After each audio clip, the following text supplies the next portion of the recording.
Send me on my way, so I may go to my master. Let's call the girl and ask her about it. So they called Rebecca and asked her. Will you go with this man? I will go. So they sent their sister Rebecca on her way, along with her nurse and Abraham's servant and his men. And they blessed Rebekah and said to her, Our sister, may you increase to thousands upon thousands. May your offspring possess the gates of their enemies. Then Rebekah and her maids got ready and mounted their camels and went back with the man. So the servant took Rebekah and left. Now Isaac had come from Beer-lahai-roi, for he was living in the Negev. He went out to the field one evening to meditate, and as he looked up, he saw camels approaching. Rebekah also looked up and saw Isaac. She got down from her camel and asked the servant, Who is that man in the field coming to meet us? He is my master. So she took her veil and covered herself. Then the servant told Isaac all he had done. Isaac brought her into the tent of his mother Sarah, and he married Rebekah. So she became his wife, and he loved her. And Isaac was comforted after his mother's death.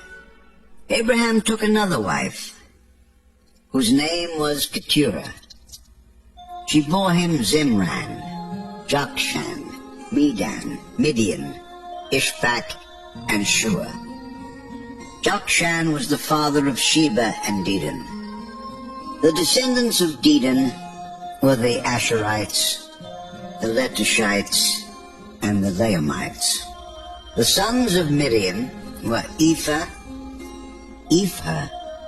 Hanok, Abida, and Eldaah. All these were descendants of Keturah. Abraham left everything he owned to Isaac. But while he was still living, he gave gifts to the sons of his concubines and sent them away from his son Isaac to the land of the east. Altogether, Abraham lived 175 years. Then Abraham breathed his last and died at a good old age, an old man and full of years. And he was gathered to his people.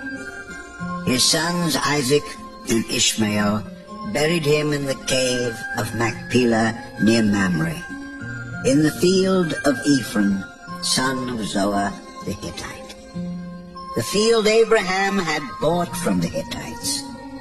There Abraham was buried with his wife Sarah. After Abraham's death, God blessed his son Isaac, who then lived near Beer-lahai-roi. This is the account of Abraham's son Ishmael, whom Sarah's maidservant Hagar the Egyptian bore to Abraham. These are the names of the sons of Ishmael, listed in the order of their birth. Nebaioth, the firstborn of Ishmael. Kedah, Adbeel, Mibsam, Mishma, Duma, Massa, Hadad, Tema, Jidta, Naphish, and Kedemah. These were the sons of Ishmael, and these are the names of the 12 tribal rulers according to their settlements and camps. Altogether, Ishmael lived 137 years. He breathed his last and died, and he was gathered to his people. His descendants settled in the area from Havilah to Shur, near the border of Egypt, as you go toward Asher. And they lived in hostility toward all their brothers. This is the account of Abraham's son Isaac. Abraham became the father of Isaac, and Isaac was 40 years old when he married Rebekah, daughter of Bethuel the Aramean, from Paddan Aram, and sister of Laban the Aramean.